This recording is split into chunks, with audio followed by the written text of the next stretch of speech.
दिल में जो है वो डायरेक्टली सुनने को मिला है हम सबको। हरियाणा में आपने रिस्पॉन्स देखा, बहुत अच्छा रिस्पॉन्स है, एनर्जेटिक एंथुजियास्टिक रिस्पॉन्स है। शुरुआत की थी तो लोगों ने कहा कि देखिए केरला में जो रिस्पॉन्स मिलेगा, जो केरला में रिस्पॉन्स मिला वो कर्नाटक में नहीं मिलेगा, बीजेपी के स्टेट में नहीं मिलेगा। पता लगा कर्नाटक में केरला से भी बेहतर रिस्पॉन्स। फिर कहा कि भाई साउथ में मिला है, अब जब हम महाराष्ट्र पहुंचेंगे तो रिस्पॉन्स नहीं होगा, महाराष्ट्र में साउथ से भी अच्छा।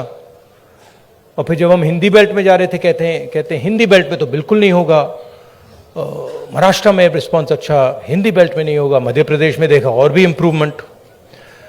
और फिर जब हम हरियाणा में आ रहे थे, नहीं बीजेपी की सरकार है, वो रिस्पॉन्स नहीं मिलेगा, और भी इम्प्रूवमेंट। मतलब जहां जितना हम आगे बढ़ते जा रहे हैं रिस्पॉन्स इम्प्रूव करता जा रहा है। तो मैं हरियाणा के युवाओं से, हरियाणा की जनता से, माताएं बहनों से दिल से धन्यवाद करना चाहता हूं कि आपने इतना प्यार दिया, आपने इतनी शक्ति दी, इसके लिए हम बहुत बहुत आभारी हैं। यहाँ पे लोगों ने, किसानों ने हमें हरियाणा की सच्चाई बताई, सड़कों पे हम चले हैं वो भी हमने देखा। तो रियलिटी हमारे और आपके सामने है। अब आप जो भी सवाल पूछना चाहते हैं पूछ सकते हैं। Would you like me to say it in English? Would you like me to say it in English or no need? No, I think Hindi is. Dainik Bhaskar से महेश कुमार।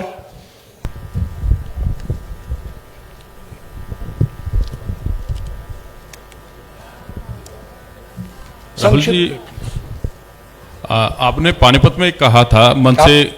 किसमें? मैं महेश कुमार, दैनिक भास्कर से। हाँ, नहीं आपने क्या पानीपत मैं पूरा हरियाणा ही देखता हूँ। आपने पानीपत में कहा था कि पानीपत तय करता है कि दिल्ली की सरकार किसकी बनेगी, मन से कहा गया था। लेकिन नहीं, मन से कहा गया था। समझ नहीं रैली नहीं, सुनाई नहीं, आवाज नहीं आ रही मेरी? ओके, भाई थोड़ा माइक को एडजस्ट कर लीजिए। Just put the mic a bit. वो हैंड आप बोलिए प्लीज। आपने पानीपत में कहा, पानीपत में मंच से कहा गया था कि पानीपत तय करता है कि दिल्ली में सरकार किसकी होगी। मैंने कहा पानीपत में मंच से कहा गया था। और करनाल में यह कहा गया कि यह यात्रा वोटों के लिए नहीं है। तो इसमें एक कहीं ना कहीं कंफ्यूजन है कि ये एक जन आंदोलन है या राजनीतिक यात्रा है। क्योंकि पॉलिटिशियन जिस भी थॉट के साथ कोई भी एक एक्टिविटी करता है, फुल टाइम पॉलिटिशियन, उसका थॉट तभी लागू होगा जब उसके पास सरकार होगी। तो एक चीज तो मैं ये जानना चाह रहा हूं कि इस यात्रा को हम जन आंदोलन और राजनीतिक यात्रा के बीच में कहां स्टैंड करा, देखें कहां पे है ये। और इसके साथ ही ये चीज है कि एक माइलस्टोन है ये यात्रा, आपकी लाइफ टाइम का है। तो 30 जनवरी के बाद इस माइलस्टोन का टेक अवे पार्टी और आपके पास क्या होगा?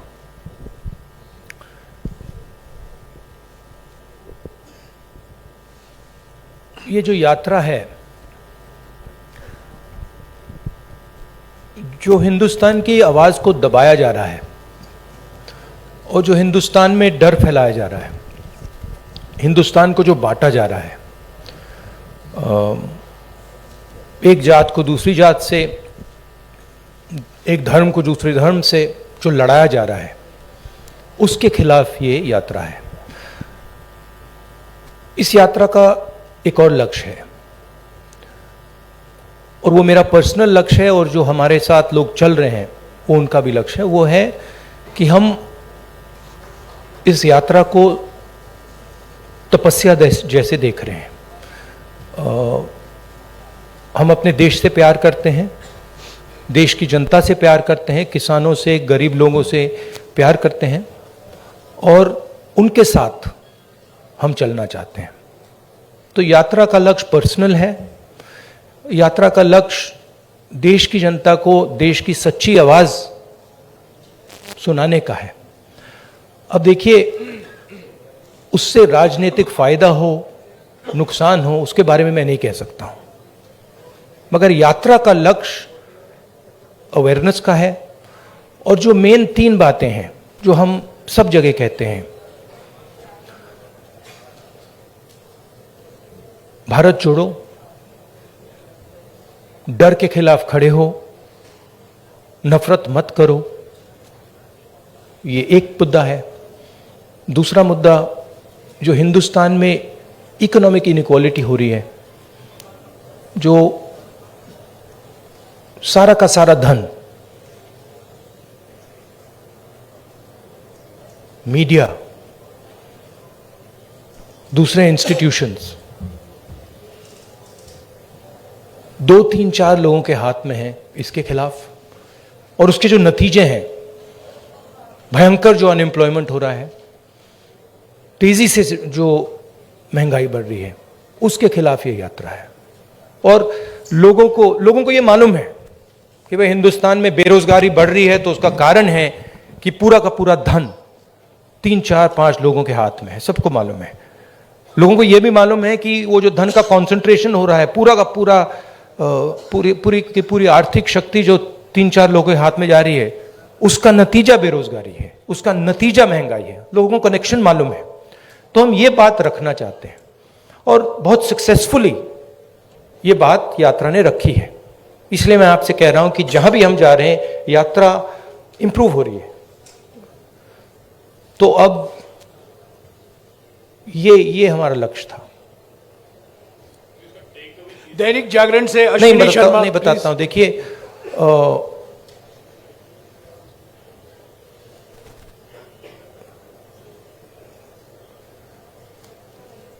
जब अर्जुन मछली की आंख में तीर मार रहा था तो उसने आपसे कहा, उसने कहा कि आंख में तीर मारने के बाद मैं क्या करूंगा? कहा था क्या? नहीं कहा था ना। उस कहानी का मतलब है, वो गीता में भी है, तुम काम करो, जो होना है होगा, ध्यान काम पे रखो। तो वही थिंकिंग है यात्रा की भी। आपका सवाल अच्छा है। यात्रा के बाद एक और काम होगा, उसके बाद शायद एक और काम होगा, फिर आपको जवाब मिल जाएगा। शुक्रिया राहुल जी। जागरण से अश्विनी शर्मा, संक्षिप्त में प्लीज। हेलो, संक्षेप में मेरा सवाल इतना है सर कि यात्रा शुरू होने से पहले का राहुल गांधी और आज के राहुल गांधी में कितना अंतर है? हाँ, थैंक यू। हाँ, यात्रा शुरू होने से पहले के राहुल गांधी और करनाल तक पहुंचे, इसमें कितना अंतर आया है आपके अनुभव में और व्यक्तित्व में? भैया, ये तो आपका डिसीजन है। ये तो आप लोग जज, जूरी और एक्सिक्यूशनर हो। मेरा निर्णय तो नहीं है, मेरा डिसीजन तो नहीं है। तो ये तो आपको डिसाइड करना पड़ेगा राहुल गांधी क्या है, कौन है, क्या नहीं है, क्या बदलाव आया, क्या बदलाव नहीं आया। उसमें थोड़ी सी सच्चाई आप बोल सकें तो अच्छी बात होगी, और नहीं बोल सकें तो वो भी ठीक है। पंजाब केसरी से मनोज राणा,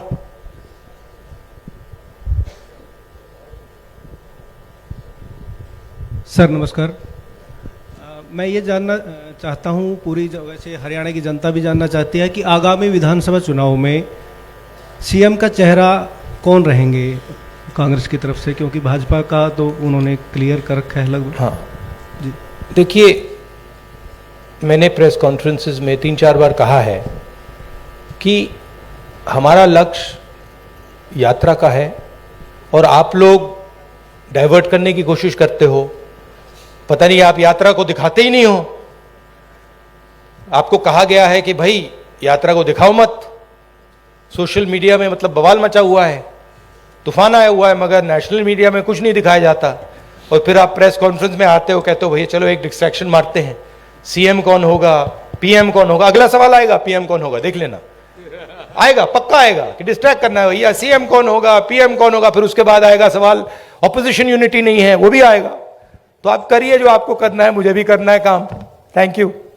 अमर उजाला से सेवा सिंह, अब भैया पीएम वाला पूछिए, वो 3 हैं आपके, वो हर प्रेस कॉन्फ्रेंस में आते हैं, सीएम कौन, पीएम कौन। अमर उजाला से सेवा सिंह। राहुल जी नमस्कार। कहाँ है? हाँ हाँ जी, सॉरी। शेर यात्रा चल रही है, बहुत चर्चाएं हो रही है, लेकिन कांग्रेस के संगठन की भी उतनी चर्चा हो रही है कि मतलब आगे चुनाव की तैयारियों को देख रहे हैं लोग यात्रा के जोड़ के, तो संगठन की भी इतनी ही चर्चा हो रही है कि संगठन नहीं मतलब बन पा रहा, संगठन नहीं बन पा रहा है। जी सर। तो ये कब तक पॉसिबल होगा? कार्यकर्ता भी इंतजार में रहते हैं सर, मेहनत करने वाले। देखिए, सबसे पहले ये कहना कि संगठन नहीं है, ये तो बिल्कुल गलत है। संगठन तो मतलब सड़कों पे आपको दिख रहा है, सब जगह दिख रहा है। खारगे जी प्रेसिडेंट हैं, मैं कांग्रेस पार्टी का प्रेसिडेंट नहीं हूं, तो ये सवाल आपको खारगे जी से पूछना पड़ेगा कि एग्जैक्टली हरियाणा का संगठन में इंप्रूवमेंट कैसे लाई जाएगी। मैं हरियाणा के 3 डिजिटल न्यूज चैनल से सवाल पूछवाऊंगा। लोकवाणी से मनदीप पूनिया। हाँ जी, माइक दीजिएगा इनको जल्दी। नमस्कार। नमस्कार सर। सर, मैं आपसे ये सवाल पूछना चाहता हूं कि आप लगातार कह रहे हैं कि डर का माहौल है, नफरत फैल रही है, डर का माहौल है। आपकी सरकार छत्तीसगढ़ में है, वहां पर सोनी सोरी जो कि इंटरनेशनल ह्यूमन राइट एक्टिविस्ट मानी जाती हैं, उनके घर की बिजली काट दी गई है, वो अंधेरे में रह रही हैं। अभी कुछ दिन पहले वहां पर एक 19 साल के आदिवासी लड़के का छत्तीसगढ़ पुलिस एनकाउंटर करती है। तो डर का माहौल भी आपको दिख रहा है, और क्योंकि इस यात्रा से आप कह रहे हैं कि सिविल सोसाइटी, पत्रकार, वकील, जो भी सेक्शन डरा हुआ है, उसके आप दिल की उसकी मन की उसको डर को आप कम करना चाहते हैं। तो सोनी सोरी जो कि इंटरनेशनल एक्टिविस्ट हैं, वो डर में वहां अंधेरे में बैठी हुई हैं, तो वहां आपकी सरकार है। बाकी अगर आपकी सरकार सेंटर में आ गई तो फिर वही जो छत्तीसगढ़ में रहा, क्या वही होगा? नहीं, सबसे पहली बात यह है, देखने की बात है कि ये जो आपने मेरे सामने सवाल रखा है, ये आप नरेंद्र मोदी जी के सामने रख सकते हैं क्या? सबसे पहली बात ये है। कहां रखे हैं आपने? नहीं, कवरेज एक व्यक्ति के सामने सवाल रखना और कवरेज करना में बहुत फर्क होता है। प्रधानमंत्री जी ने ऐसे कितने प्रेस कॉन्फ्रेंस किए हैं जहां पे कोई भी पत्रकार उनसे ऐसा सवाल पूछे। सबसे पहली बात यह है, ठीक है। दूसरी बात यह है कि मैं कह रहा हूं कि देश की जनता को बांटकर उनमें नफरत फैलाई जा रही है। हिंदू मुस्लिम, अलग अलग जात के लोगों को लड़ाया जा रहा है। क्या कांग्रेस पार्टी ये करती है? कांग्रेस पार्टी ने कभी कहा है कि एक जात के व्यक्ति को दूसरे जात के व्यक्ति की हत्या करनी चाहिए? कांग्रेस पार्टी ने कभी कहा है कि एक धर्म को दूसरे धर्म से लड़ाया जाना चाहिए? कभी नहीं कहा है, हिस्ट्री में कभी नहीं कहा है। तो दूसरी बात यह है। तीसरी बात यह है कि जो वहां पे डर का माहौल है, उसके बारे में आपने हमें बताया है, हम जाके उसको देखेंगे, और अगर वहां पे हम उसके बारे में बोल सकते हैं, मैं बोलूंगा, ठीक है। और अगर वहां पे कुछ गलत हो रहा है तो मैं पर्सनली जाके उसको देख के उसमें मेरी जो राय होगी मैं रखूंगा, ठीक है। मगर मेन बात यह है कि जो देश में आज नफरत फैलाई जा रही है, जो हिंसा की जा रही है, वो छत्तीसगढ़ सरकार एज अ पॉलिसी नहीं कर रही है। वहां पे इश्यूज हैं, वहां पे लैंड एक्विजिशन की इश्यूज हैं, और वहां पे टेंशन है, मगर हमारी पॉलिसी वो नहीं है। धन्यवाद। मसले से सर्वमित्र कंबोज। नमस्कार सर। इधर सर, मैं देख रहा हूं आप स्पीच में जवान और यात्रा के बाद मैं आपको बताना चाहता हूं कि मैं पर्सनली वहां जाऊंगा और पर्सनली इस बात को समझने की कोशिश करूंगा। अगर वहां पे कोई कमी है तो उसको मैं सुधारूंगा। नमस्कार सर, इधर ही। सर, आप नमस्कार। हर स्पीच में तकरीबन जवान और किसान की बात करते हैं। हाँ जी। किसान की अगर बात करें तो आपको पता है लंबा आंदोलन हमारे देश में हुआ, हालांकि सरकार ने कानून वापस ले लिए, लेकिन एमएसपी का मुद्दा अभी भी बरकरार है। उसके लिए किसान अभी भी संघर्ष कर रहा है। पंजाब में अभी चल रहा है, हरियाणा में भी चल रहा है। आपकी सरकार थी तब स्वामीनाथन आयोग की रिपोर्ट आ गई थी, लेकिन आपने लागू नहीं की। क्या अगर आपकी सरकार आ जाती है तो आप स्वामीनाथन आयोग की रिपोर्ट को लागू करेंगे? और जो किसान एमएसपी मांग रहा है, क्या वो आप एमएसपी देंगे? देखिए, ऐसी ये जो चीजें होती हैं, ये ऐसे कैजुअली नहीं कहा जा सकता है। ठीक है कि भैया, सबसे पहले मैं एक कांग्रेस पार्टी का मेंबर हूं, कांग्रेस पार्टी का लीडर हूं, बहुत सारे और हैं। तो अगर हम इस बात को सीरियसली कहना चाहते हैं तो ये डिस्कशन हम अपनी मैनिफेस्टो कमिटीज में करते हैं और उसको सीरियसली असेस करते हैं जी। उसके फाइनेंशियल इंप्लीकेशंस असेस करते हैं, उसके दूसरे इंप्लीकेशंस असेस करते हैं और फिर उस पर निर्णय लेते हैं। मैं यहां कह सकता हूं हाँ करेंगे ना करेंगे, उसका कोई मतलब नहीं है। जो हमारे मैनिफेस्टो में आएगा वो हमारा डिसीजन होगा और वो गारंटी करके हम करेंगे। जैसे हमने न्याय योजना के बारे में कहा था, हमने अलग अलग स्टेट्स में कर्जा माफी की बात की थी, जब हमारे मैनिफेस्टो में आ जाता है वो होगा ही होगा। ठीक है, तो पहली बात ये है। दूसरी बात ये है कि हम एक्सेप्ट करते हैं कि जो किसान है उसको चारों ओर से घेरा जा रहा है, उसको डायरेक्टली मारा जा रहा है, फ्यूल प्राइसेस से लेकर डायरेक्ट डीजल पेट्रोल के प्राइस से डायरेक्ट मारा जा रहा है, उसको इनडायरेक्टली मारा जा रहा है। बीमा का वो पैसा देता है, तूफान आता है, आंधी आती है, उसको पैसा नहीं मिलता, उसको डायरेक्टली खाद की प्राइसेस से मारा जा रहा है।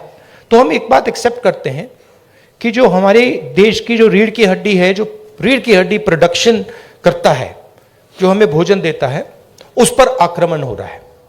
वो जो 3 किसान की काले कानून थे, वो कानून नहीं थे, वो किसान को मारने के हथियार थे। जैसे डिमोनेटाइजेशन और गलत जीएसटी छोटे व्यापारियों को मारने के हथियार हैं, वो पॉलिसीज नहीं है। ठीक है, तो हम समझते हैं कि उनको प्रोटेक्शन की जरूरत है। और एक और बात, एक्सपोर्ट पॉलिसी भी उनको मारने का, उनसे चोरी करने का एक तरीका है। ठीक है, तो हम जानते हैं कि किसान पर आक्रमण हो रहा है और मैं आपको एक बात की गारंटी दे दूंगा कि कोई भी कांग्रेस पार्टी की सरकार आएगी, वो आक्रमण बंद होगा, किसान की रक्षा होगी, उसकी प्रोटेक्शन होगी। और अगर हम अरबपतियों का लाखों करोड़ रुपए कर्जा माफ कर सकते हैं तो हम किसानों की भी मदद कर सकते हैं। ये मैं आपको गारंटी करके दे सकता हूं। एमएसपी बहुत जरूरी मुद्दा है, उस पर हम चर्चा करेंगे, इंटरनल डिस्कशन करेंगे और उस पर हम निर्णय लेंगे। मगर मैं ऐसे प्रेस कॉन्फ्रेंस में इन चीजों के बारे में फ्लिपेंटली नहीं बोल सकता।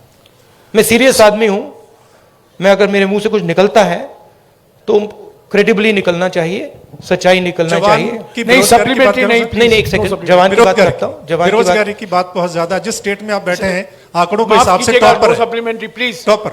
नो सप्लीमेंट्री नहीं। एक जवान के बारे में मैं आपको बताता जी, हूं। आपके एक सेकंड सर, आप कहते हैं कि कोई इंजीनियरिंग में जा रहा है, कोई मेडिकल करता है, आईएएस करना चाहते हैं, लेकिन जॉब्स नहीं है, यानी कि उनको पता नहीं कितनी जॉब्स हैं।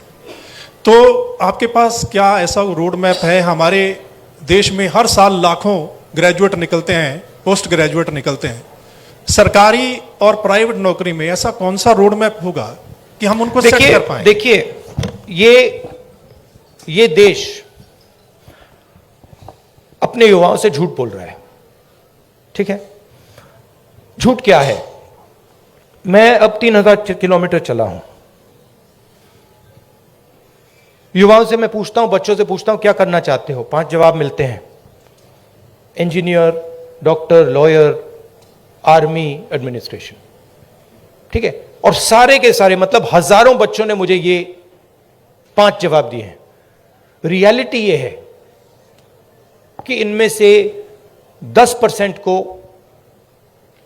15% को, ज्यादा से ज्यादा 10% भी मुश्किल है, 10% को इंजीनियर, डॉक्टर, लॉयर ये जॉब्स मिल जाएंगे, बाकी को नहीं मिलेंगे। तो इन सब के सपने टूटेंगे। मेरे पास एक बच्ची आई, कहती है मैं आईएएस में जाना चाहती हूं। मैंने कहा ठीक है बेटा, आईएएस में हर साल कितने लोग जाते हैं? मुझे कहती है 5 लाख लोग जाते हैं। मैंने उससे कहा नहीं बेटा, 5 लाख लोग नहीं जाते हैं, 150 लोग जाते हैं। रोने लग गई। तो ये देश अपने बच्चों से, अपने भविष्य से झूठ बोल रहा है और ये इनका दिल तोड़ेगा। हर रोज इनका दिल टूटता है, इनके सपने टूटते हैं। क्यों टूटते हैं? क्योंकि जो लोग इस देश को रोजगार दे सकते हैं, उनकी हम मदद नहीं करते हैं, उनकी हम प्रोटेक्शन नहीं करते हैं, उनके स्ट्रक्चर के बारे में हम नहीं सोचते। रोजगार कहां से आएगा? रोजगार अगर आप सेकंड ग्रीन रेवोल्यूशन करोगे, एग्रीकल्चर को ट्रांसफॉर्म करोगे, फूड प्रोसेसिंग फैक्ट्रीज के जाल बिछाओगे, रोजगार वहां से आएगा। करोड़ों लोगों को रोजगार मिल सकता है और रिस्पेक्टेबल रोजगार मिल सकता है। दूसरी बात, जो स्मॉल और मीडियम इंडस्ट्रीज को डिस्ट्रॉय किया गया है, और कोई शब्द ही नहीं है, डिस्ट्रॉय किया गया है। जीएसटी, डिमोनेटाइजेशन और कोविड के समय जो किया, वो दूसरे लोग हैं जो रोजगार दे सकते हैं, करोड़ों लोगों को रोजगार दे सकते हैं। मैं आपसे सवाल पूछना चाहता हूं, आप मुझे वो नाम बता दीजिए जो छोटी कंपनी चलाता हो, स्मॉल और मीडियम साइज इंडस्ट्री चलाता हो, जो आज लाखों करोड़ का मालिक हो गया है। नाम बता दो मुझे। आप ये होंडा गाड़ी चलाते हैं, इसका मालिक मैकेनिक था। ये टोयोटा गाड़ी चलाते हैं, इसका मालिक मैकेनिक था। आप मुझे मैकेनिक का नाम दे दो जो इस देश में बड़ा उद्योगपति बन गया है, बताओ। नहीं है। तो जो रोजगार दे सकते हैं, जो सपने पूरे कर सकते हैं, उनकी हत्या हो रही है। तो रोड मैप क्या है? रोड मैप यह है कि जो स्मॉल और मीडियम इंडस्ट्री की बेस है हिंदुस्तान की, उसको प्रोटेक्ट करा जाए, उनको फाइनेंस दिया जाए, और ये जो छोटे छोटे बिजनेसेस हैं, इनको टेक्नोलॉजी के साथ ट्रांसफॉर्म करके इनमें से 5-10% को बड़े बिजनेसेस बना जाए। ये दूसरा रोड मैप है। तीसरा रोड मैप है कि हमारा जो शिक्षा का सिस्टम है, ये सिर्फ 5 चीजें सिखाने की कोशिश कर रहा है, मतलब 5 रास्ते दिखा रहा है। इस देश में लाखों रास्ते हैं। जिस दिन ये देश स्किल्स की रिस्पेक्ट करना शुरू कर जाए, उस दिन ये देश सच्चा सुपर पावर बन जाएगा।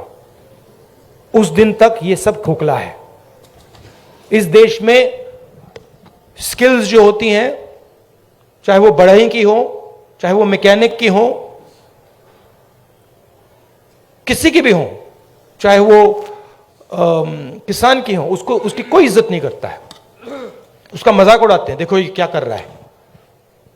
जिस दिन वो हो जाएगा, उस दिन ये देश चाइना का मुकाबला कर जाएगा और यहां पे made in India, made in India, made in India सब जगह दिखना शुरू हो जाएगा। वो रोड मैप है। धन्यवाद। शुक्रिया राहुल जी। हमारे पास सिर्फ 10-12 मिनट है। सवाल संक्षिप्त में कीजिएगा और फिर से गुजारिश करूंगा सप्लीमेंट्री मत पूछेगा प्लीज। ये रैपिड फायर होना है। कई लोग को मौका देना चाहता हूं मैं। सत्य खबर से सत्य सिंह। सर नमस्ते। सर पिछले काफी समय से हम लोग देख रहे हैं कि जो कांग्रेस पहले डिफेंस मोड में रहती थी, अब अटैकिंग मोड में है। हर जगह पे जवाब दिया जा रहा है। आपकी टीम ये अच्छा काम कर रही है, पर मैं हरियाणा के संदर्भ में आपसे एक सवाल करना चाहता हूं और वो सेंटर से ही सवाल रहता है। अभी पीछे राज्यसभा का चुनाव था, अजय माकन जी ने चुनाव लड़ा था। उस समय में एक क्रॉस वोटिंग हुई थी। कांग्रेस के पास वोट पूरे थे, उसके बावजूद कांग्रेस अपना राज्यसभा का सदस्य नहीं भेज पाई थी। उस पे ना आज तक कोई जांच की बात आई है और ना अभी तक उस पे कोई कार्रवाई जैसी बात है। सर आपसे मैं ये जानना चाहता हूँ, क्या इस प्रकार के मुद्दों पर भी, जिस प्रकार से देखिए सोशल मीडिया की बात करें, सोशल फेस बनाने की बात करें, कांग्रेस का जबरदस्त फेस होता जा रहा है, क्या ऐसे मुद्दों पर भी पार्टी में चर्चा होती है? Distraction attempt number 2। देखिए ये ऑर्गेनाइजेशनल मामला है। यहां पे पीसीसी प्रेसिडेंट बैठे हैं, खारगे जी प्रेसिडेंट हैं, ये आप उनसे पूछिए, इनसे पूछिए। मेरा लक्ष्य क्लियर है। जो देश की आवाज है उसको सामने लाने का। अच्छा अटेम्प्ट था, मैं कहूं कि उससे अच्छा था, ज्यादा सोफिस्टिकेटेड था, मगर मैं डिस्ट्रैक्ट नहीं होऊंगा। Thank you. शुक्रिया राहुल जी। टोटल टीवी से प्रदीप। नमस्कार राहुल जी, धन्यवाद। नहीं, एक और बात जो आपने कहा, नहीं एक बात आपने कही जिसका मैं जवाब देना चाहता हूं। आप बैठ सकते हैं। ये कांग्रेस का प्रेस कॉन्फ्रेंस है, बीजेपी का नहीं है, आरएसएस का नहीं है। राहुल जी समय की पाबंदी भी है। हाँ, नहीं, मगर मैंने पहले कहा किसी प्रेस कॉन्फ्रेंस में, और आपने मुझे पूछा कि राहुल गांधी में कोई बदलाव आया। एक बात मुझे बहुत गहराई से समझ आ गई है कि ये जो लड़ाई है ये एक्चुअली राजनीतिक लड़ाई नहीं है। सुपरफिशियली ये राजनीतिक लड़ाई है। जब हम बीएसपी से लड़ते हैं या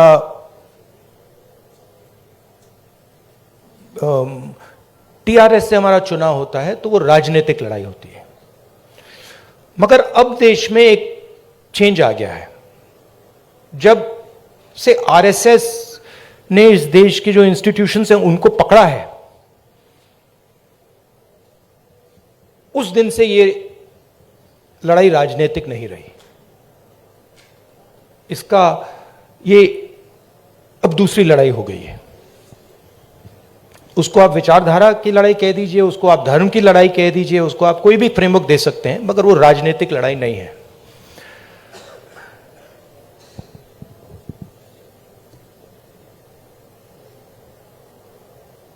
कांग्रेस पार्टी की अगर आप हिस्ट्री देखें, जो आपने कहा कार्यकर्ता में जोश आ गया है, यह तपस्या का संगठन है। इसको अगर आप तपस्या में लगाते हैं तो इसकी एनर्जी बढ़ती है। बीजेपी पूजा का संगठन है, उसको अगर आप पूजा में लगाएंगे उसमें स्ट्रेंथ आती है। अब बीजेपी, अब पूजा दो तरीके की होती है। धर्म की बात कर रहा हूं। पूजा नॉर्मली होती है कि भाई मैं भगवान के पास जाता हूं और मैं उनसे कुछ मांगता हूं। मगर इनिशिएटिव जो पूजा करता है उसका होता है। ठीक है, आरएसएस की पूजा अलग है। आरएसएस चाहता है कि फोर्सिबली उनकी पूजा हो। मोदी जी चाहते हैं, इसलिए वो आपसे नहीं मिलते हैं, कि फोर्सिबली उनकी पूजा हो और देश में सब लोग उनकी पूजा करें। उसका रिस्पॉन्स एक ही हो सकता है। उसका रिस्पॉन्स तपस्या ही हो सकता है और कोई रिस्पॉन्स नहीं हो सकता है। और इसीलिए ये जो यात्रा है ये बहुत सक्सेसफुल है, क्योंकि इसमें सिर्फ कांग्रेस पार्टी तपस्या नहीं कर रही है, सिर्फ एक व्यक्ति तपस्या नहीं कर रहा है। इसमें लाखों लोग तपस्या कर रहे हैं। और इस यात्रा का मैसेज यही है कि जो मैंने अभी आपको बोला, जो आपने रोड मैप की बात पूछी, कि इस देश में तपस्या की रिस्पेक्ट होनी चाहिए, स्किल्स की रिस्पेक्ट होनी चाहिए, काम की रिस्पेक्ट होनी चाहिए। कांग्रेस पार्टी ये कहती है, हिस्टोरिकली ये कहा है। और बीजेपी कहती है, आरएसएस कहती है कि नहीं भैया, तपस्या की कोई रिस्पेक्ट नहीं होनी चाहिए। जो हमारी पूजा करेगा उसकी रिस्पेक्ट होगी। अब आप इस फ्रेमवर्क से नोटबंदी को देखिए। क्या नोटबंदी ने हिंदुस्तान के गरीब की तपस्या की रिस्पेक्ट की? बिल्कुल नहीं। वो तपस्या पर आक्रमण था। उसका मैसेज था किसान से, छोटे मजदूर से, छोटे व्यापारी से, भैया तू जितनी तपस्या करनी है तू कर ले, कुछ फर्क नहीं पड़ेगा, जला देंगे। और बीजेपी, आरएसएस इस देश को फोर्स्ड पूजा की ओर ले जा रही है। धन का प्रयोग करके, इंस्टीट्यूशंस को कैप्चर करके, लोगों को डरा के, आप लोगों को डरा के, वो आपसे कह रहे हैं भैया तपस्या मत करो। आपसे कह रहे हैं आपकी जो तपस्या है, जो सच्चाई मतलब आपको अपने टेलीविजन स्क्रीन पे डालनी है, वो मत करो, मार देंगे। हमारी पूजा करो। इसीलिए प्रधानमंत्री जी आपके सामने नहीं आ सकते, क्योंकि उसमें आपकी तपस्या की झलक दिख जाएगी, कहीं ना कहीं से कोई सवाल पूछ जाएगा। तो ये लड़ाई है पूजा और तपस्या के बीच में। हमारा संगठन तपस्या का है, और अगर हमारे संगठन में कमी है तो तपस्या की कमी थी, और उस यात्रा ने इसको क्लियर कर दिया है कि यह तपस्या का संगठन है, वो पूजा का संगठन है। उनका वो काम है, हमारा ये काम है। राहुल जी नमस्कार। शुक्रिया राहुल जी। टोटल टीवी से प्रदीप। राहुल जी नमस्कार, मैं प्रदीप। और जयराम जी, ये जो आपने शिव जी की फोटो देखी होगी, ये आपने देखा है, ये सिंबल देखा है आपने, शिव जी की फोटो में देखा है, इसका मतलब क्या है? कोई बता सकता है? आप कहेंगे आशीर्वाद। आशीर्वाद नहीं है, ये अभय मुद्रा है। डरो मत, ये तपस्या का सिग्नल है। अपना काम करो, तपस्या करो, डरो मत। इसीलिए तो कांग्रेस का ये सिंबल है। नहीं, आप हंस रहे हो, मैंने रिसर्च किया है। ये सिंबल कहां से आया, कैसे आया, मैं आपको किसी दिन बता दूंगा, आप हैरान हो जाओगे। अच्छा, आपने गुरु नानक की फोटो देखी है? उसमें भी आपने देखा होगा, देखिए ना। बुद्धा की फोटो देखी है, उसमें भी अभय मुद्रा। महावीर जी की फोटो देखी है, उसमें भी अभय मुद्रा। तो तपस्या डर में बहुत बड़ा गहरा लिंक है, और ये चाहते हैं, और ये इन्होंने पहले भी किया था।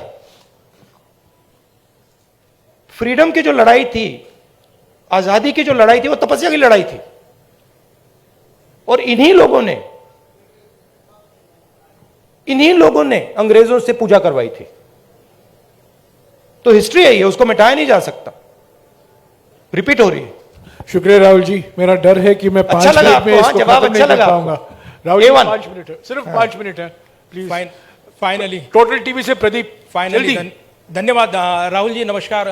जयराम जी धन्यवाद आपका सवाल पूछने का मौका देने के लिए। राहुल जी, हमने देखा है जब ये यात्रा चल रही है, आपकी टी शर्ट बहुत चर्चाओं में है, और खास तौर से मुझे आप लोगों ने डांट भी पड़वा दी, और ये डांट पड़वा दी आपने मुझे। टी शर्ट कर करके मामा ने डांट मार दी मुझे कि तुम कैसे घूम रहे हो। राहुल जी, सवाल मेरा यह है कि ये यात्रा जो है राहुल गांधी की इमेज बदलने में कितनी कामयाब रही है? चर्चा ये भी है राहुल गांधी की इमेज बदली है, आप इसे एक बड़ी उपलब्धि व्यक्तिगत तौर पर देखते हैं? और दूसरा सवाल इसी से जुड़ा, नहीं, एक ही सवाल प्लीज प्रदीप, एक ही सवाल प्लीज। हरियाणा का जिक्र प्लीज, मुझे रोकना पड़ेगा आपको, प्लीज एक ही सवाल। राहुल गांधी आपके दिमाग में है, मैंने मार दिया उसको, वो है ही नहीं, मेरे माइंड में है ही नहीं, गया, वो गया। जिस व्यक्ति को आप देख रहे हो वो राहुल गांधी नहीं है, वो आपको दिख रहा है। बात नहीं समझे आप? हिंदू धर्म को पढ़ो थोड़ा, शिव जी को पढ़ो, समझ आ जाएगी बात। ऐसे मत, हैरान मत हो, हैरान मत हो। राहुल गांधी आपके दिमाग में है, मेरे दिमाग में है ही नहीं। राहुल गांधी बीजेपी के दिमाग में है, मेरे दिमाग में है ही नहीं। इतना मतलब हैरान क्यों लग रहे हो आप? शुक्रिया प्रदीप। इमेज का मुझे कुछ लेना देना नहीं है, इमेज में कुछ इंटरेस्ट नहीं है। जो इमेज आप रखना चाहते हो रख दो, अच्छी रखनी है रख दो, खराब रखनी है रख दो, वो आपका है, मेरा नहीं है, कोई फर्क नहीं पड़ता मुझे अपना काम करना है। जनता टीवी से स्पर्श शर्मा। हैरान क्यों लग रहे हो आप? राहुल जी, 2-3 सवाल बाकी हैं, प्लीज इनको ले लीजिएगा। जनता टीवी से स्पर्श शर्मा। सर सामने। सर, मध्य प्रदेश को लेकर आपने कहा था कि जो सरकार है वहां पर बनती हुई नजर आएगी। हरियाणा में आप इतने दिन से घूम रहे हैं, हरियाणा को लेकर असेसमेंट किस तरीके का है आपका सर? प्लस सर, जोशीमठ में जिस तरीके के हालात है सर, उसको लेकर क्या कहेंगे? देखिए, हरियाणा का मैं आपको बता देता हूं, और सिर्फ हरियाणा का नहीं, नॉर्दर्न बेल्ट में एक्चुअली काफी हैरान हुआ कि आप लोगों ने कहा था कि नॉर्दर्न बेल्ट में रिस्पांस अच्छा नहीं आएगा। नॉर्दर्न बेल्ट में सदर्न बेल्ट से अच्छा रिस्पांस आ रहा है। यूपी में आपने देखा, पता नहीं देखा या नहीं, यूपी में, मध्य प्रदेश में, राजस्थान में और हरियाणा में ट्रेमेंडस रिस्पॉन्स है, बहुत अच्छा रिस्पॉन्स है। तो यहां पॉजिटिव ही होगा, कांग्रेस पार्टी की सरकार आएगी विदाउट डाउट। मगर मेरे लिए वो ज्यादा इंपॉर्टेंट नहीं है, फ्रैंकली मैं आपको बताऊं, चाहे वो मध्य प्रदेश की बात हो या हरियाणा की बात हो, मुझे इंटरेस्ट इस बात में है कि कांग्रेस पार्टी की कैसी सरकार आएगी। और मैं उस बात को गारंटी करना चाहता हूं कि कांग्रेस पार्टी की सरकार हरियाणा में आए, मध्य प्रदेश में आए, तो वो किसानों की सरकार हो, रिस्पेक्ट की सरकार हो, सब लोगों को सुनने की सरकार हो, मुझे उसमें इंटरेस्ट है। क्योंकि आप सवाल को गलत जगह रोक देते हो, सरकार किसकी आएगी? नहीं, सरकार आने के बाद वो सरकार 5 साल क्या करेगी, उसमें इंटरेस्ट है मुझे। शुक्रिया राहुल जी। आखिरी सवाल इंडिया न्यूज हरियाणा से इशिका ठाकुर। नमस्कार सर, आपने कहा कि अब लड़ाई तपस्या की है, राजनीतिक नहीं, तो क्या अब आप तपस्वी हो गए हैं? नहीं, मैं तपस्वी था, आप भी तपस्वी हैं। ये देश तपस्वियों का देश है। जैसे लोगों ने कहा कि देखो राहुल गांधी कितने किलोमीटर चल गया, लोग ये क्यों नहीं कहते कि देखो किसान कितने किलोमीटर चलता है? हिंदुस्तान का कोई भी किसान नहीं है जो मुझसे ज्यादा नहीं चला है, एक नहीं है। हिंदुस्तान का ऐसा आप एक मजदूर नहीं मिलेगा आपको जो मुझसे कम चला है। हम ये क्यों नहीं कहते देखो देखो मजदूर कितने किलोमीटर चला है? क्योंकि हम तपस्या की रिस्पेक्ट नहीं करते हैं, मैं करता हूं। तो ये चेंज लाना है। और ये देश तपस्वियों का है, ये देश पुजारियों का नहीं है। रियलिटी इस देश की ये है। और अगर जैसे मैंने कहा इस देश को सुपर पावर बनना है, जो आप कहते रहते हो, तो तपस्वी की रिस्पेक्ट करनी पड़ेगी, उत्पादक की रिस्पेक्ट करनी पड़ेगी, उससे गले मिलना पड़ेगा, बैंक के दरवाजे उसके लिए खोलने पड़ेंगे, उसकी प्रोटेक्शन करनी पड़ेगी।